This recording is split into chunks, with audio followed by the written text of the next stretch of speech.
Okay, in today's video I want to take a look at a recent decision, an interesting decision indeed, from the WRC.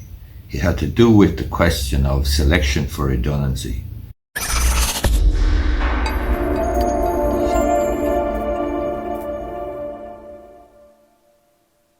The situation was that it was some sort of a local development operation or scheme, or some sort of a local community scheme, whereby there was government funding for various positions. There was, I think, something like 9 supervisors, and government funding was cut back, and there was going to be 7 supervisors going forward. So the employer then, the board or the body that was running the scheme and responsible for the scheme and responsible for the money coming from the government, had to find 2 redundancies. One supervisor took voluntary redundancy. So they were left then with 1 compulsory redundancy that they needed to make. So they set about it in what they considered to be a professional way, and they got in an external HR consultant person, and they drew up some criteria, some independent criteria by which to have essentially a competition whereby the existing 7 or 8 supervisors were going to apply for their positions, and 1 person would be unsuccessful, and that 1 person would be made redundant. In this situation, they got the supervisors rather to fill out forms, some sort of application forms, which involved the matrix that they arrived at, and it had a series of questions that the supervisor had to answer.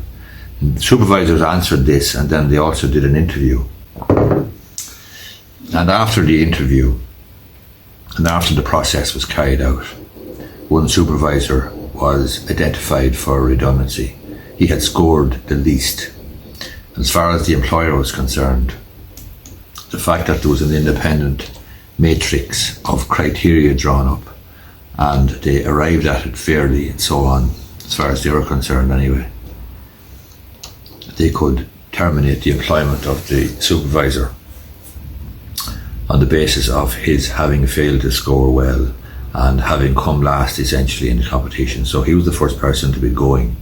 He didn't take this well and felt that the whole thing was unfair, and it didn't afford natural justice and involved unfair criteria essentially to arrive at a decision which would see his employment being terminated by reason of redundancy. He appealed the decision.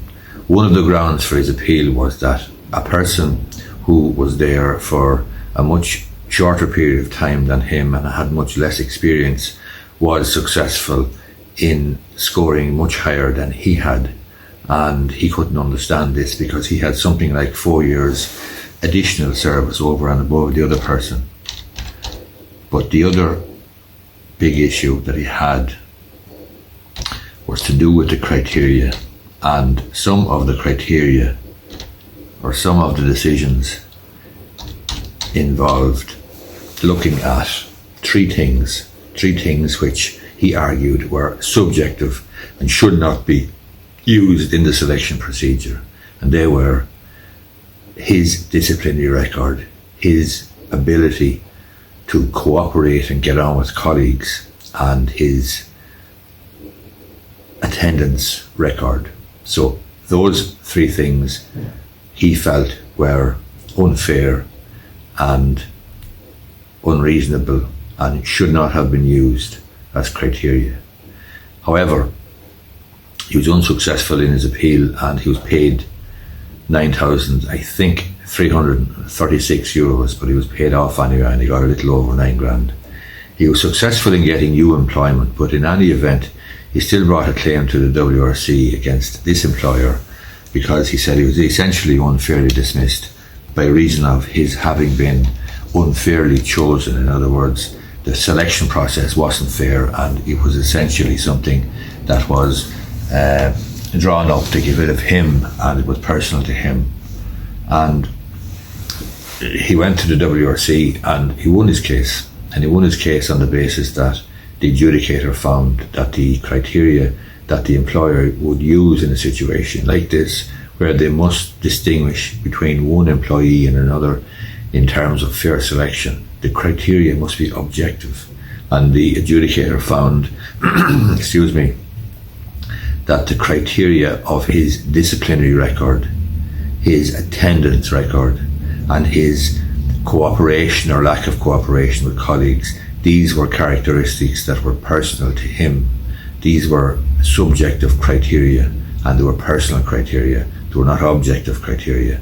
And the whole question of redundancy arises around the central sort of tenet of the impersonality of the decision.